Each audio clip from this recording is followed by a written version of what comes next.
Landmark Recreation Center. Brian Goebel is the defending champion. Both telecasts, 3 Eastern, 2 Central. So join us again. Semi-final match right now. You won't get 2 better strike balls than these 2 you're going to be featured in this semi-final match. The Big D and Kelly Coffman.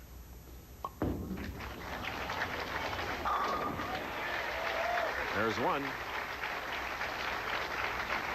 Now Kelly, who eked out the win over Monticelli 218 to 214 on the right lane. See if he takes advantage of that reprieve Monticelli gave him.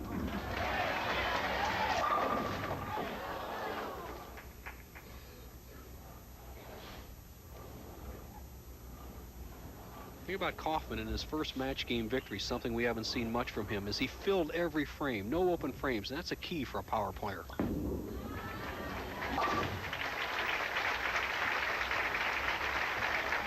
Striking is fair. Through the first frame of the semifinal, the winner, of course, will meet Bob Spaulding.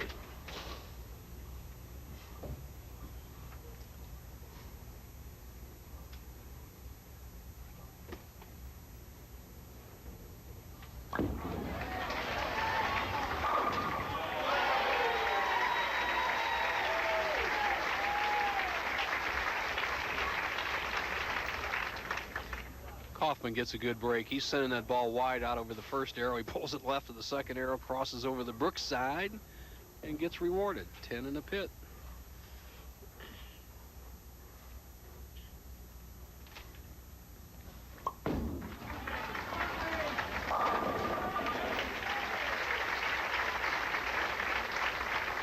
I think the most underrated player on the tour, the Big D, stands off the end of the approach. And you just look at his profile. When he can get loose, Chris, I think he could be a dominant type player on the tour here. Now notice how his hip movement is straight to the target, not much vertical movement at all. That's the key. Look at how low he is, and boy, can he put the wrist to it as he's open with 2 strikes in a row.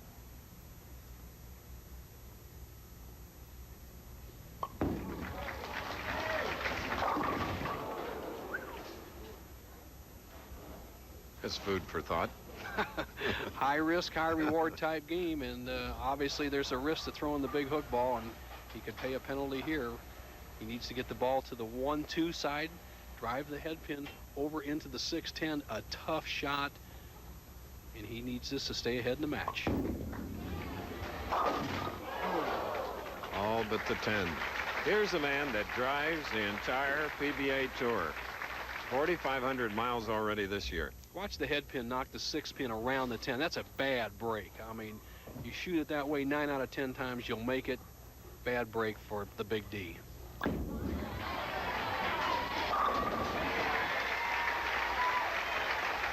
that double puts Kelly Coffman out to a 17-pin lead, and he can add to that. Well, Kelly can be dominant if he can start hitting this left-hand lane. He was 5 for 5 on the right-hand lane, lane 40 here when he won the match over Monticelli, and he's 1 out of 2 so far in this match. So if the big guy who just curls that wrist under, hand underneath the ball can hit this lane, look out.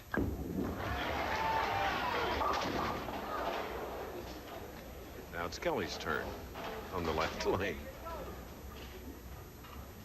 I once heard a young kid call this Pinocchio bowling. They just keep firing the ball in the nose and see what stands up, and they're getting a bunch of them.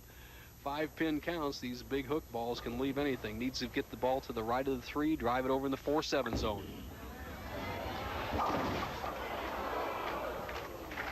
All right, things get closer with these misses.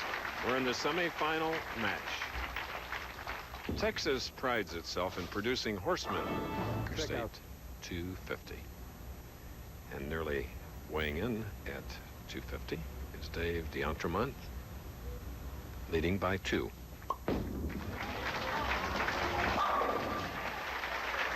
That'll help. Here's Nelson.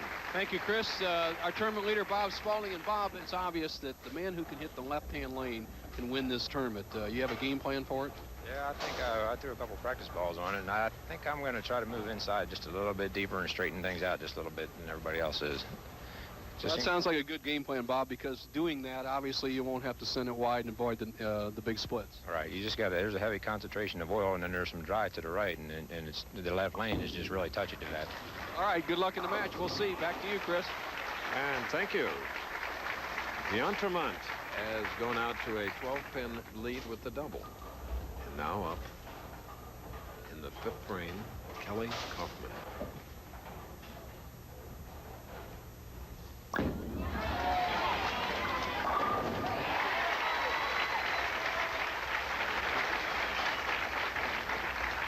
And he can cut it back to 2 pins on the left lane, which has been a problem.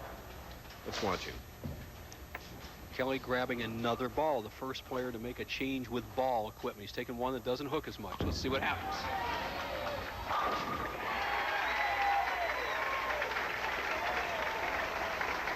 I think the reddest bowling ball I've ever seen.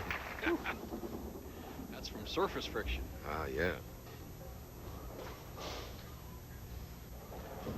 The guy that sets up his wrist as well as anybody, check the grip of the big D. Sets that in absolutely perfect position and tries to maintain it all the way through his swing.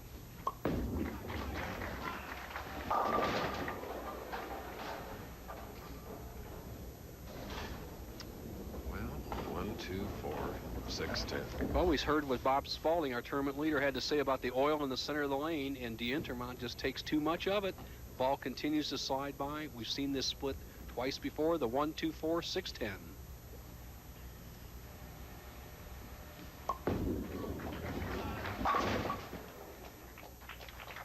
So for Dave D'Entremont, an open frame 102 through the 6th. And now trailing by... D'Entremont cocks that wrist underneath the ball, and that determines where he's going to stand on the approach and the direction he's going to walk.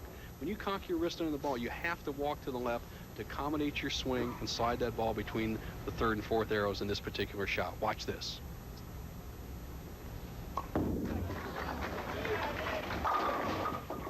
Tough 4-pin, trying to come back after that open frame and trailing now. 19.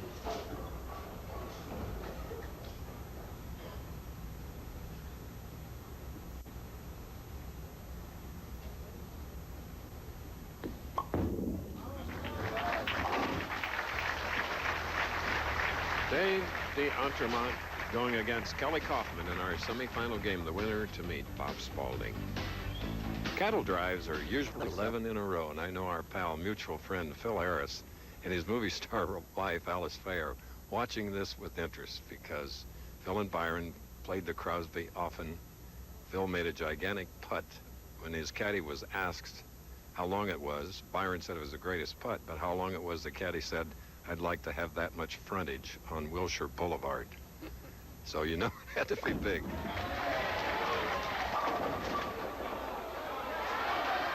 Oh, our scouts aren't doing anything today, though. Well, Chris, they get them during the tournament. These power players, when they get loose, they can sling that ball around. But Kelly Coffman kind of short-armed that shot. You get him the full extension, the full follow-through, and loosen up. He'll drive that head pin into the 10.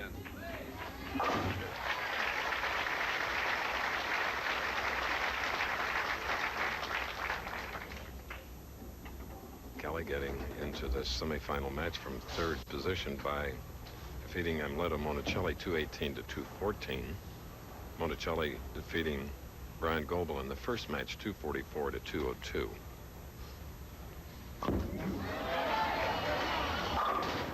Ooh. Way out of hand.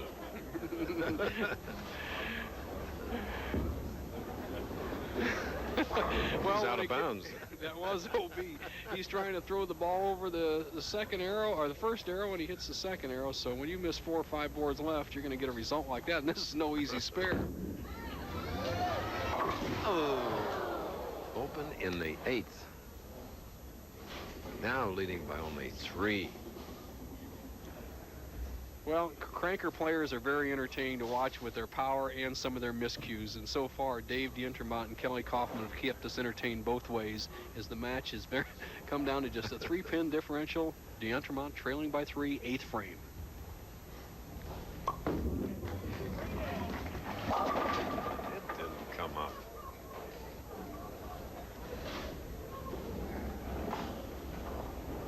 Well, they play in that lubricious center of the lanes where the ball just slides and slides and slides, and they're afraid of that high friction area to the outside, so they slip by the head pin a number of times. When they make the move to the right, they go high.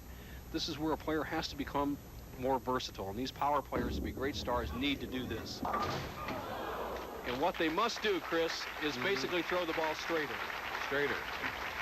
So now 17 pins separate these two. You know, next Saturday it's Eastern and Pacific on ABC Sports. The Pro Bowlers Tour sails into sunny Florida. PBA Player of the Year Norm Duke will try to defend his title in the Choice Hotels Classic. That's next Saturday here on ABC Sports. Unique format. Join us. All right, Big D, you either just got to lean on it or throw it a little straighter. Let's see what happens.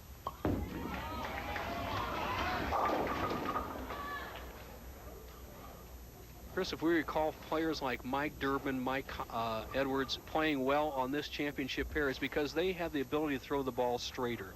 And this guy, D'Entremont, can do it, and he could be a great star if he would learn to trust that straight shot under pressure. Right now, he's trying to finesse the hook. It's not working. Bo, you preferred the straight.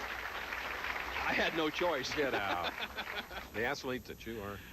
Well, in order for me to hook it, I had to throw it slow enough. These guys got the wrist power of the modern player, and this match is up for grab. Coffman has a 17-pin lead.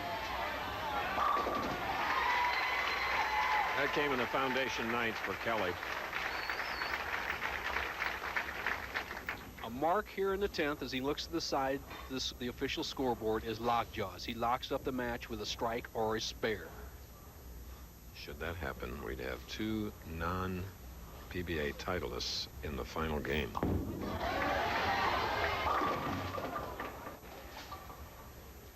Three, 6, 9, 10. No gimme, especially when you need it.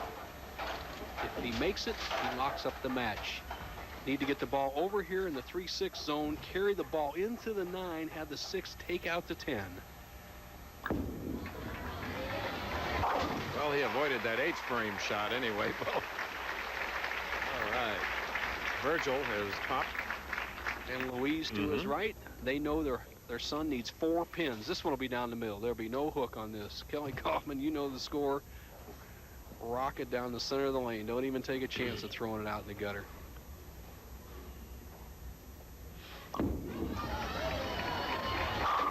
This Kansan battling a native of Ohio, just as Byron Nelson and his wife Peggy, a native from the Buckeye State.